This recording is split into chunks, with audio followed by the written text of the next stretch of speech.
नमस्कार, आप देख रहे हैं नवभारत टाइम्स और मैं हूं आपके साथ कृतिका चावला। पीएम मोदी के एक मंगलसूत्र वाले बयान से बवाल मचा हुआ है। देश में हो रहे लोकसभा चुनावों के बीच कुछ शब्द बार बार सामने सुनाई दे रहे हैं, जिनमें मंगलसूत्र और स्त्रीधन बहुत ही आम है। ऐसे में ये जानते हैं कि सुप्रीम कोर्ट का स्त्रीधन पर क्या कहना है।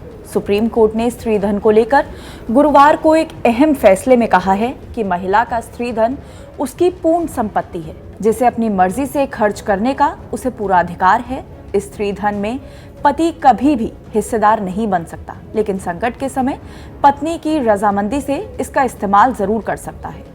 जस्टिस संजीव खन्ना और जस्टिस दीपांकर दत्ता की पीठ ने स्त्रीधन को लेकर दायर एक वैवाहिक विवाद पर सुनवाई करते हुए कहा था कि महिला को अपने स्त्रीधन का पूरा अधिकार है, जिसमें शादी से पहले, शादी के दौरान या शादी के बाद मिली हुई सभी चीजें शामिल हैं, जैसे कि माता पिता, ससुराल वालों, रिश्तेदारों और दोस्तों से मिले कुछ गिफ्ट्स, धन, गहने, जमीन और बर्तन, और भी बहुत सारी कुछ ऐसी ही चीजें। अब ऐसे में ये समझना जरूरी हो जाता है कि आखिर स्त्रीधन क्या है और इसके दायरे में क्या क्या आता है। दरअसल स्त्रीधन एक कानूनी टर्म है जिसका जिक्र हिंदू धर्म में देखने को मिलता है। स्त्रीधन का मतलब है महिला के हक का धन, संपत्ति, कागजात और भी बहुत सी चीजें। एक आम धारणा ये भी है कि महिलाओं को शादी के दौरान जो चीजें गिफ्ट में मिलती हैं उन्हें ही स्त्रीधन माना जाता है, लेकिन ऐसा नहीं है। स्त्रीधन में किसी महिला को बचपन से लेकर भी जो चीजें मिलती हैं वो भी स्त्रीधन के दायरे में ही आती हैं। इनमें नकदी से लेकर सोना, हर तरह के गिफ्ट्स, संपत्तियां और बचत भी शामिल है। आसान शब्दों में कहें तो जरूरी नहीं है कि शादी के दौरान या शादी के बाद मिले इस तरह के उपहारों को ही स्त्रीधन माना जाए। स्त्रीधन पर अविवाहित स्त्री का भी कानूनी अधिकार है।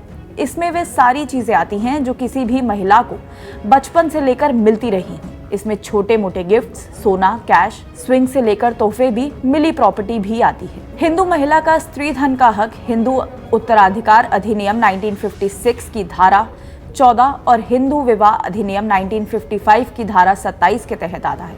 ये कानूनी शादी से पहले, शादी के समय या शादी के बाद महिला को स्त्रीधन अपने पास रखने का पूरा हक देता है। महिला चाहे तो स्त्रीधन को अपनी मर्जी से किसी को दे सकती है या बेच भी सकती है। इसके साथ ही घरेलू हिंसा अधिनियम 2005 की धारा 12 भी महिलाओं को ऐसे मामलों में स्त्रीधन का अधिकार देती है जहां वे घरेलू हिंसा का शिकार होती हैं। वे इन कानूनों की मदद से अपना हक वापस ले सकती हैं, लेकिन कई ऐसे भी मामले होते हैं जहां मंगलसूत्र को छोड़कर ज्यादातर स्त्रीधन महिला के ससुराल वाले रख लेते हैं, ये कहकर कि वे संभाल कर रखेंगे। ऐसी स्थिति में कानून अपने स्त्रीधन का ट्रस्टी मानता है। जब भी महिला उन चीजों को मांगती है तो इसे देने से मना नहीं किया जा सकता। किसी स्थिति में अगर महिला का स्त्रीधन कोई अपने पास जबरन रख लेता है तो महिला को पूरा अधिकार है कि वे उस शख्स के खिलाफ कानूनी कार्रवाई ले सके। स्त्रीधन और दहेज दो अलग अलग चीजें हैं। दहेज मांग स्वरूप दिया या लिया जाता है, जबकि स्त्रीधन में प्रेम स्वरूप चीजें महिला को दी जाती हैं। अगर स्त्रीधन को ससुराल पक्ष ने जबरन अपने कब्जे में रखा है तो महिला इसके लिए क्लेम कर सकती है। अगर पति के खिलाफ दहेज प्रताड़ना का केस लगा है तो उसके साथ ही स्त्रीधन को लेकर अलग से केस दर्ज कराया जा सकता है। अगर कोई महिला अपने स्वामित्व वाली संपत्ति, जैसे स्त्रीधन कहा जाता है, उसे दान या तोहफे में देना चाहती है या फिर बेचना चाहती है तो कानूनी रूप से इस पर रोक नहीं है।